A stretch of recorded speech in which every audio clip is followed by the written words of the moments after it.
আসসালামু আলাইকুম। সবাই কেমন আছেন? আশা করছি সবাই অনেক ভালো আছেন। আল্লাহর অশেষ রহমতে আপনাদের দোয়ায় আলহামদুলিল্লাহ আমিও অনেক ভালো আছি।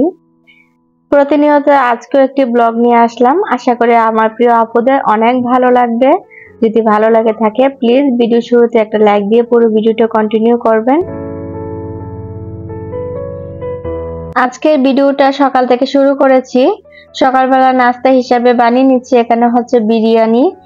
আর অনেকদিন কিন্তু অনেক কিছুই রান্না করা হয়, প্রতিদিন তো আর একই খাবার ভালো লাগে না। তাই আজকে বাচ্চারাও বলতেছিল বিরিয়ানি রান্না করার জন্য, তাই সকাল সকাল একটু বিরিয়ানি রান্না করে নিচ্ছি। আর বিরিয়ানি রান্না কিন্তু সকালবেলায় সবচেয়ে বেশি বেটার, কারণ সারাদিনে কিন্তু কিছু খাওয়া হয়। আর যদি সন্ধ্যাবেলা বা বিকেল দিকে কোনো কিছু রান্না করা হয় বিরিয়ানি, তাহলে কিন্তু এতটা খাওয়া হয় না। তখন আবার ফ্রিজে রেখে দিলে এটা ফ্রিজ থেকে বের করে খেতে একদমই ইচ্ছে করে না। সকালের রান্না শেষে খাবার শেষ করে চলে গিয়েছিলাম একটু বাসার নিচে, কিছু প্রয়োজনীয় জিনিস ছিল সেগুলো নিয়ে আসলাম। তো এখানে হচ্ছে আমি আইসক্রিম বানানোর জন্য একটা আইসক্রিমের বক্স নিয়ে আসছি। আর হচ্ছে এখানে হচ্ছে হ্যান্ড ওয়াশের বোতল নিয়ে আসছি দুইটা। এই জিনিসগুলো কিন্তু আমি অনেক দিন ধরে খুঁজছিলাম, তো আজকে হঠাৎ আমার সামনে পেয়ে গিয়েছি। আর পেয়ে তো আমি অনেক খুশি, কারণ এগুলো আমার অনেক প্রয়োজনীয় জিনিস। তাই আমি এগুলো অনেকদিন পর আমি পেয়েছি। আর এতদিন পেয়েছিলাম, কিন্তু কাচের গুলা কিন্তু রাখাটা আমার ঘরে অনেকটাই রিস্ক, কারণ বাচ্চা আছে যেহেতু একসময় ফেলে দিতে পারে। আমি কি হাত ধোবো বা প্লেট বাড়ি ধোবো, আমার আগে কিন্তু আমার মেয়েরাই চলে যায় ওরা ধোয়ার জন্য। আসলে কিন্তু মেয়েরা মার কাজে অনেক হেল্প করে, তাই না? যাদের মেয়ে আছে তারাই অবশ্য হয়তো এটা বুঝবে। আর এখানে হচ্ছে আমি কাঁচের বাটিগুলো নিয়ে আসছি। এগুলা কিন্তু আমি অনেক দিন ধরে শখ করছিলাম যে এগুলা কিনবো, কিন্তু কিনে উঠতে পারিনি। তাই অনেক দিন ধরে টাকাগুলা রেখে দিয়েছিলাম যে এগুলা কিনবো। আমি চাচ্ছিলাম এটা চারকোনা বাটিগুলা কেনার জন্য, কিন্তু আমি ওইটা পাই নাই। এই যে সাইজটা পেয়েছি এটা নিয়ে আসছি, কিন্তু এটা একটু রাউন্ড টাইপের। তো যাই হোক, যেটাই পেয়েছি আমার কাছে মনে হচ্ছে এটি ভালো হয়েছে। তো এই তো আমার বাটিগুলো কেমন হয়েছে অবশ্যই কমেন্ট করে জানাবেন। আর তিনোটার মধ্যে কিন্তু তিনোটা ডাকনা আছে। আমি চেয়েছিলাম প্রথম ডাকনা ছাড়াগুলা কেনার জন্য, কিন্তু ডাকনা ছাড়াগুলা পাইনি, আর এইগুলোই পেয়েছি শুধু ডাকনাগুলা। অনেকেই হয়তো আমার আগে কিনে ফেলেছেন, কিন্তু আমি অনেক দিন ধরে শখ করার পর আজ আমার শখটা পূরণ হলো। আমরা মেয়েরা কিন্তু সংসারের জিনিসপত্রে কিন্তু অনেক শখ থাকে, তাই না? কিন্তু সব শখ তো আর একসাথে পূরণ করা যায় না। যখন আমরা আমাদের সামর্থ্য কুলায় তখনই কিন্তু আমরা ওই জিনিসগুলা কিনে ফেলি, কিন্তু আস্তে আস্তে কিন্তু কিনতে কিনতে সবগুলোই কিন্তু কিনা হয়ে যায়। তখন কিন্তু একদিন ঠিকই শখ ফুরিয়ে যাবে, কিন্তু ব্যবহার করতে পারবো কতটুকু তা জানি না। একটা জিনিস কিনে আনলে মনে হয় ব্যবহার করলে এটা নষ্ট হয়ে যাবে, এটা ব্যবহার না করে গুছিয়ে রেখে দিই। সে করতে করতে কিন্তু ব্যবহার করা হয় না। কিন্তু ভবিষ্যতে যখন অন্যরা আসবে তখন কিন্তু এটা ব্যবহার করে ফেলে ঠিকই, কিন্তু নিজের টাকা দিয়ে কষ্ট করে কিনলে কিন্তু এটা ব্যবহার করতে অনেকটাই কষ্ট মনে হয়। বোতলগুলোর মধ্যে হচ্ছে একটার মধ্যে হচ্ছে ভিম লিকুইড আর একটার মধ্যে হচ্ছে হ্যান্ড ওয়াশ। দুটার মধ্যে আমি রেখে দিয়েছি। আর এগুলো কিন্তু আমি কিনেছি কেচিনের জন্য, কারণ কেচিনের যখন ভিম লিকুইডের প্রয়োজন হয় প্লেট বাড়ি ধোয়ার পরে কিন্তু আমাদের হ্যান্ড ওয়াশের প্রয়োজন হয়ে থাকে, সেই কারণে দুইটাই নিয়ে আসছি। তারপর চলে আসলাম কেচিনে। আমার আম্মু মানে অনেকটাই বড়ির আচার করে দিয়েছে, কিন্তু আচারটার মধ্যে অনেকটা পানি রয়ে গিয়েছে, কারণ আমার আম্মু অনেকটাই রান্না করেছে যার কারণে সবটা টানাতে পারে নাই, কারণ অনেক জায়গায় পাঠিয়েছে, তো সেই কারণে তো ভাবলাম যে আমারটা আমি নিজেই করে নিই। আর মিষ্টিটা অনেকটা কম হয়েছে, তো এখানে আরো কিছুটা চিনি এড করে দিচ্ছি, দিয়ে তারপর আর একটু ভালো করে জাল করে এটাকে শুকিয়ে নেব। এখন কিন্তু অনেক তাপমাত্রায় গরম চলতেছে, এটা কিন্তু আমরা সবাই জানি। এত গরমের মধ্যে কিচেনে রান্না করা কিন্তু অনেকটাই কষ্ট হয়ে থাকে। তারপরও কষ্ট হলেও কিন্তু আমরা গৃহিণীরা চাইলেও আমরা পারি না কিচেন থেকে সরে যেতে।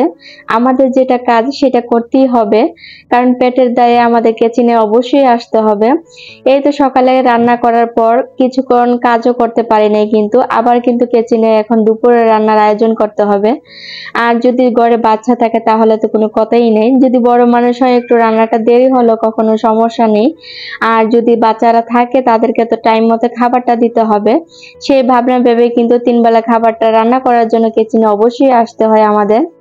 এখানে হচ্ছে আচারটা প্রায় হয়ে গিয়েছে। আমি এটার উপর দিয়ে কিছু শুকনো মরিচ দিয়ে দিয়েছি। আর এই যে তার পাশ দিয়ে কিন্তু আমার মেয়ে অল্প একটু খেয়ে নিয়েছে।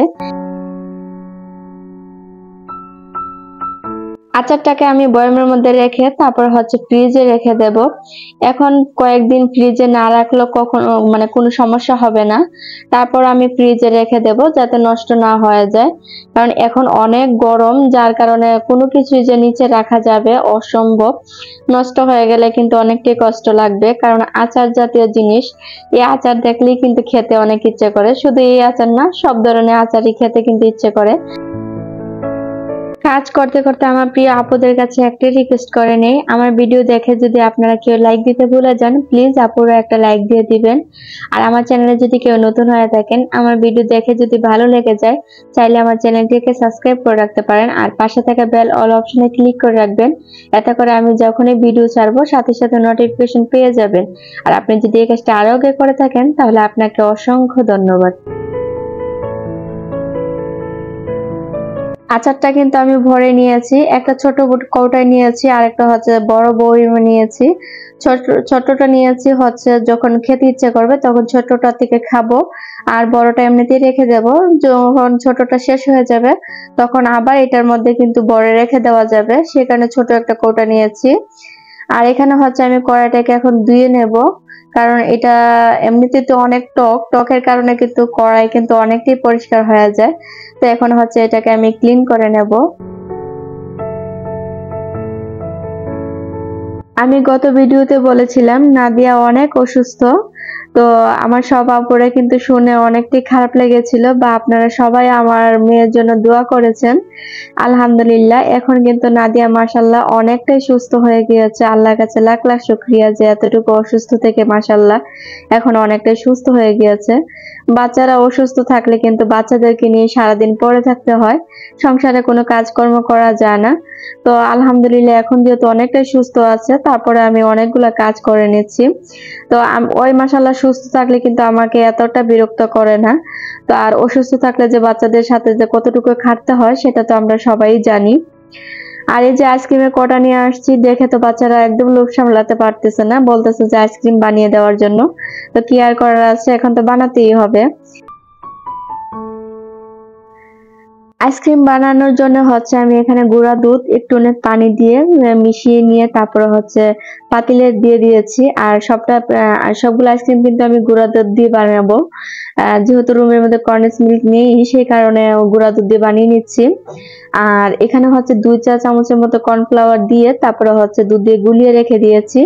আর তার পাশে হচ্ছে আমি এখানে চিনি একটা পাতিলে নিয়ে নিয়েছি, এইটাকে হচ্ছে ক্যারামেল বানিয়ে নেব।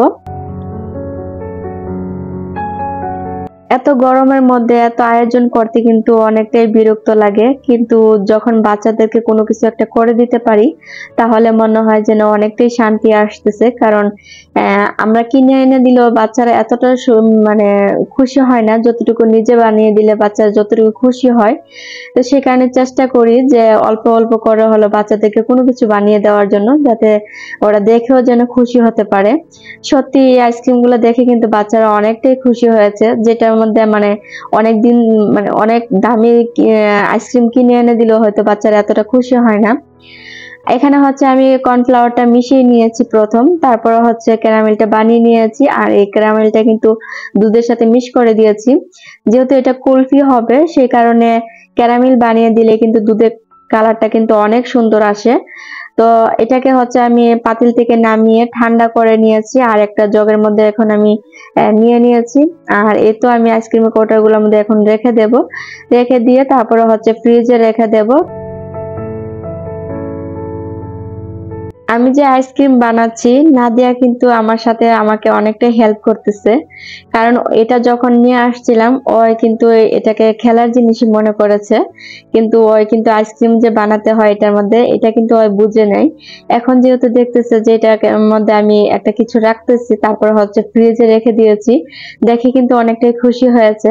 আর যখন আইসক্রিম খেয়েছে তখন তো কোনো কথাই নেই, মুখ দিয়ে মানে এতটাই মজা পেয়েছে। ওই মাশাআল্লাহ 2 থেকে 3টা আইসক্রিম খেয়েছে, কিন্তু আমি তো আর বেশি দিতে পারি না, যেহেতু এতটা গরমের মধ্যে কিন্তু ঠান্ডা খেলে মানে গলার মধ্যে কিন্তু বসে যায়। সেই কারণে চেষ্টা করি অল্প অল্প করে ঠান্ডা দেওয়ার জন্য, কারণ বেশি খেতে গেলে তখন আরো সমস্যা হবে। এমনিতে এত বড় একটা জ্বর গিয়েছে শরীরের মধ্যে। এখানে হচ্ছে আমি আদা রসুন পেস্ট করে রেখেছিলাম, তো সেগুলো এখন আমি বরফের কৌটার মধ্যে রেখে দিচ্ছি। এগুলোর মধ্যে রেখে দিলে সবচেয়ে বেশি ভালো হয়। পরে এগুলাকে খুলে তারপরে হচ্ছে বক্সের মধ্যে রেখে দেব। তো এই তো আমি এগুলোর মধ্যে রেখে দিয়েছি। এখন হচ্ছে ঢাকনাগুলো লাগিয়ে আমি ফ্রিজে রেখে দেব। এখন হচ্ছে দুপুরের রান্নার আয়োজন করব। দুপুরের রান্নার আয়োজনের আগে কিন্তু আমি অনেকগুলা কাজ করে নিয়েছি। এই তো সকাল থেকে এ পর্যন্ত যতগুলা কাজ করেছি সবগুলাই কিন্তু সকালে নাস্তার পর থেকে এতটুকু পর্যন্ত করে আসছি। তো বাকি তো আরো বহুত কাজ আছে। তো এখন হচ্ছে রান্না করে নেব। তার আগে হচ্ছে আমি এখানে একটা স্যালাইন গুলে খেয়ে নিই, কারণ শরীরে কিন্তু পানির তৃষ্ণা প্রচুর পরিমাণ লেগে থাকে, যার কারণে একটু ঠান্ডা খেতে হয়। এই স্যালাইনটা খেলে কিন্তু শরীরে অনেকটাই ভালো লাগে গরমের মধ্যে। আমি চেষ্টা করি দিনে 2 বার এই স্যালাইন গুলো খাওয়ার জন্য, কারণ এই স্যালাইন গুলো খেলে শরীরে অনেকটাই ভালো লাগে। তো আমি কি খাবো, আমার খাওয়ার আগে কিন্তু আমার নাদিয়া বসে থাকে খাওয়ার জন্য। তো ওই মাশাআল্লাহ এটা অনেকটাই পছন্দ করে, যার কারণে আমি অল্প খেয়ে তারপরে ওকে বাকিটা দিয়ে দিতে হয়। এই তো রান্না করার জন্য কিচেনে চলে আসলাম। এখন হচ্ছে আমি এখানে মুরগি কুটে রেখেছিলাম, তো ফ্রিজ থেকে নামিয়ে এখন ভিজিয়ে রেখে দিয়েছি। আর এখন হচ্ছে আমি কিছু পেঁয়াজ কেটে নেব। আর মুরগিটা হচ্ছে আমি বুনা করব, অল্প আলু দেব। মানে আলু না দিলে বাচ্চারা খেতে চায় না, আর নাদিয়াকে তো মানে আলু দিয়ে খাওয়াতে হয় বেশিরভাগ। তো সেই কারণে ওই চিকেন খেতে এত একটা পছন্দ করে না, যার কারণে মানে আমার মাংসের সাথে অল্প করে আলু দিতে হয়। আর আলু দিলে আমার কেন জানি খাইতে একদমই ইচ্ছে করে না, তাই আমি একদম বুনা বুনা করে ফেলি, যাতে আমিও খেতে পারি ওরাও খেতে পারে। সেই কারণে এইখানে হচ্ছে আমি সবগুলা পেঁয়াজ কেটে নিচ্ছি। আমি কিন্তু এখনো রান্না বসাতেও পারিনি, কিন্তু আমার মেয়েরা কিন্তু রুমে চলে আসছে। ঘড়ির টাইমও দেখিনি যে কয়টা বেজে গিয়েছে। কাজ করতেই আছি, কারণ সবগুলা কাজ না সেরে কিন্তু রান্না করে আসা যায় না। বাকি কাজগুলো যদি রেখে চলে আসি তাহলে কিন্তু এই কাজও করা হয় না বা অন্য কাজও করা হয় না। সে কারণে কিন্তু সবগুলা কাজ সেরে তারপর রান্না করতে চলে আসছি। তো একদিক দিয়ে হচ্ছে আজান দিয়ে দিয়েছে, আরেক দিক দিয়ে হচ্ছে আমার মেয়েরাও চলে আসছে। তো ওরা এখন গোসল করে তারপরে নামাজ পড়ে আসতে আসতে হয়তো আমি চেষ্টা করব এর ভিতরে রান্নাটা শেষ করার জন্য। তারপরে কিন্তু আমার নিজেরও নামাজ পড়তে হবে, গোসল করতে হবে। কাজ কিন্তু পিছু ছাড়ে না একদমই। আমার মতন কে কে আছেন এভাবে সারাদিন কাজের মধ্যে পড়ে থাকেন, অবশ্যই কমেন্ট করে জানাবেন। কারণ এই যে বাচ্চাদেরকে নিয়ে কাজ করা, বাচ্চাদেরকে সামলানো, তাদেরকে খাওয়ানো পড়ানো, মানে সবকিছুই নিয়ে মানে একটা ডেইলি রুটিন হয়ে গিয়েছে, যে কোনটা পরে কোনটা করব মানে করে কুলানো যায় না। তো এখানে হচ্ছে আমি কিছু আম নিয়ে আসছিলাম বাজার থেকে, আমগুলা রেখে দিয়ে কালকে হচ্ছে আমের আচার বানাবো। ইনশাল্লাহ সেই ভিডিওটা আপনাদের সাথে শেয়ার করব। আর আপনারা এবছর কারা কারা আমের আচার দিয়ে ফেলেছেন অবশ্যই কমেন্ট করে জানাবেন।